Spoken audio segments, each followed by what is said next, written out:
Today I would like to discuss why does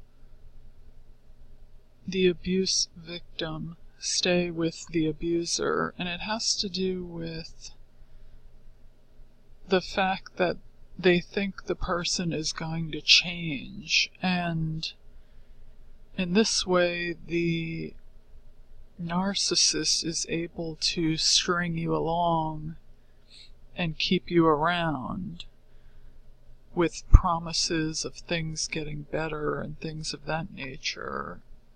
And so they can kind of hook you into believing that things are going to change, and that will keep the hope alive for you that things could be different, that the situation could improve. And that's a fallacy. That is not going to happen. It has to do with the cycle of domestic violence and the cycle of domestic abuse. And there's 3 stages to this cycle, and the first stage is tension building, and this is where, things are starting to get bad. The tension between the 2 parties is going to start to increase. The abuser may be sensitive, may start nitpicking, may start yelling, withholding affection, putting you down, threatening you, crazy-making behavior, destroying property, accusations of unfaithfulness, isolate you, and engaging you to argue. And the victim's response to this could be they attempt to calm the abuser, they try to reason with the abuser, they try to satisfy the abuser with food, agree with the abuser, avoidance, withdraw.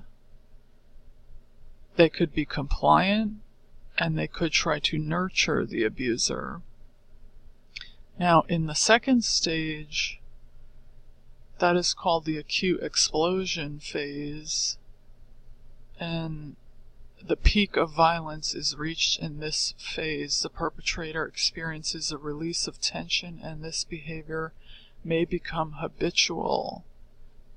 So that's the second stage, and in this stage the abuser verbally abuses and humiliates, may slap, punch, kick, choke, grab, forces sex, beats, prevents the victim from calling police or leaving, harasses and abuses children, restrains, spits, stalks, uses weapons and possible objects thrown. And the victim's response to this would be protects self in any way, tries to reason and calm, may or may not call police, leaves, and or fights back.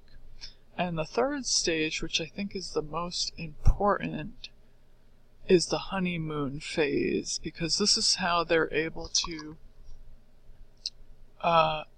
string the victim along. And keep in mind, this goes on and on and on in multiple, it's not generally just one phase and you get to the honeymoon stage and then the person, that's the stage that keeps you around, but this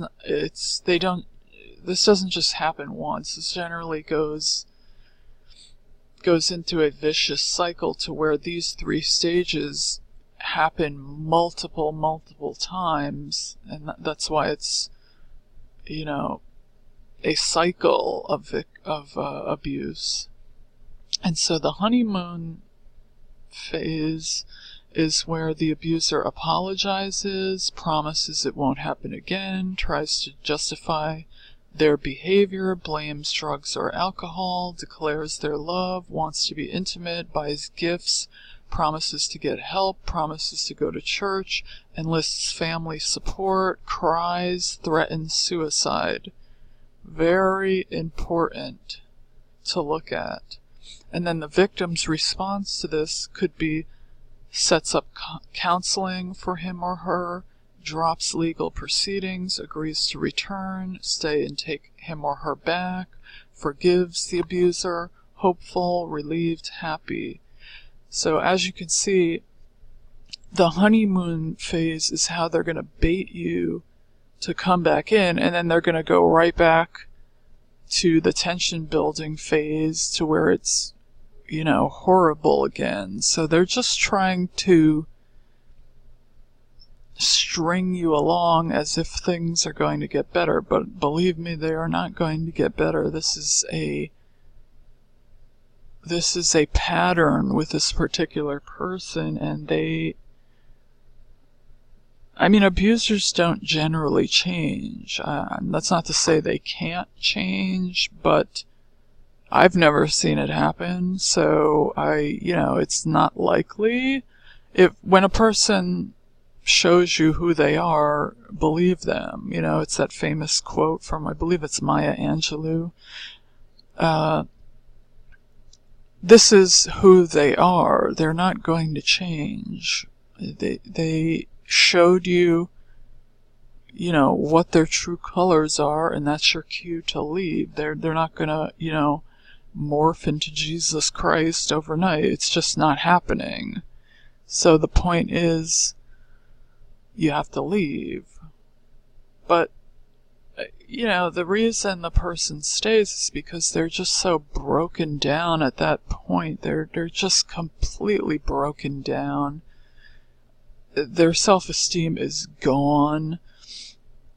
They now think they cannot get anyone else either. The abuser may have also told them this, and they believe this. And so, remember, the devil is a liar, so anything the abuser says is a lie, just to break you down, to get you doubting yourself, believing that you can't do better than them, that no one's going to love you, no one's going to care about you. That's all lies, to get you to stay with them. You can do a whole lot better, believe me. So, the point is, this cycle just goes around and around and around and around. And the only one that can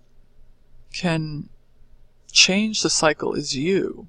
You're in control of this cycle, even though it may appear that the abuser is in control. The abuser is in control of his or her actions. You are in control of your actions, and it's your job to get up and leave. The abuser is going to continually do these patterns and these cycles. They're not going to change, so you have to get off the wheel, get off the hamster wheel, and leave, and you're going to see improvements in your life.